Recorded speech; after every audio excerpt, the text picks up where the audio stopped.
Alright folks, and welcome to the channel. And in this video we're gonna take a look at transforming tracks in Studio One. So let's check this out.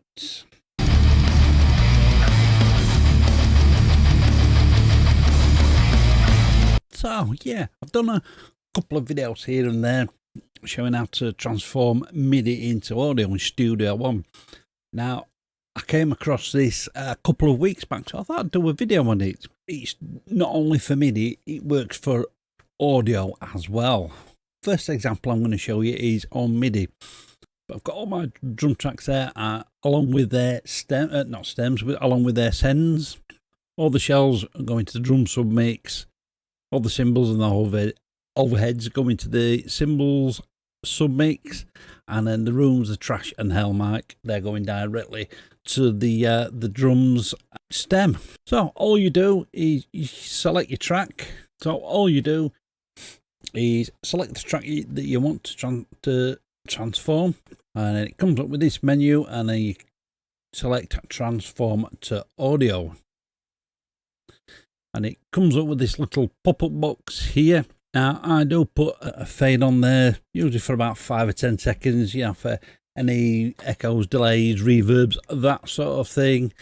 And if you've got any inserts in here already, say you've mixed your MIDI drums up and you just want to send the audio, you just transform in the audio. But since I've got no inserts on here at all, we'll just leave that box unticked, and then all you do is press OK and let it do its magic.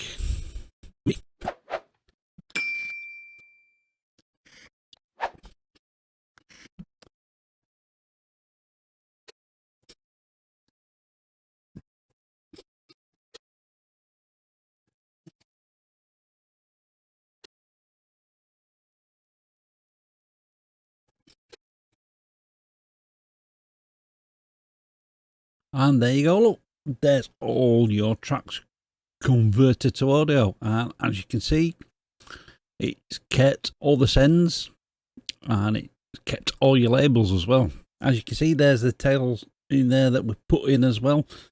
So you sort of need them for your sort of snare, like say your snares, your reverbs and all those sorts of things. And as you can see, it's kept all the MIDI information as well, because if you so wish, you can transfer it back to MIDI. You just do the same, highlight the tracks, and then transform to instrument track. Well, you'd highlight all the tracks and then transform to instrument track. But what I also do like, obviously it sets all your faders to 0, so you're gonna have to set all your faders. But what I do like is, like with this track, and what I do with a lot of tracks is, I'm using cult drums too here, but also I'll usually use a second or even a third snare as well, just to get my snare sound, if you will. But like I say, what I do like is then once you've converted it all to audio, you can put all your snare tracks together. Now, if I remember rightly, this was used with cult drums too as well. So then you put all your snares together. If you've got more than one kick, you can put all them side by side together as well. And it's not just for drum MIDI. You can do it with synth MIDI and piano MIDI, etc., etc. But it's not just for MIDI. You can also do it with audio as well. So we'll select one of these. In fact, we'll select both guitar tracks. You just do the same, but with it being an audio track, it's already transformed to audio. So, in fact, before I do that, let me just solo these tracks out, so you can hear what the isolated guitar tracks sound like on their own.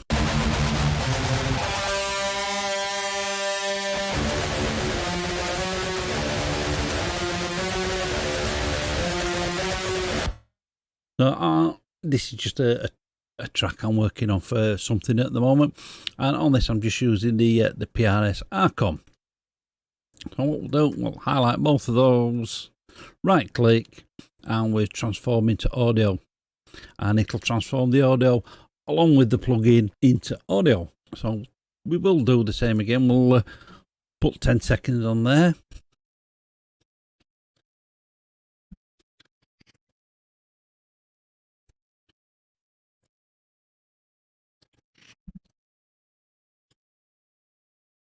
And there you go. There's your guitar tracks minus the plugin. Just make sure it's all there.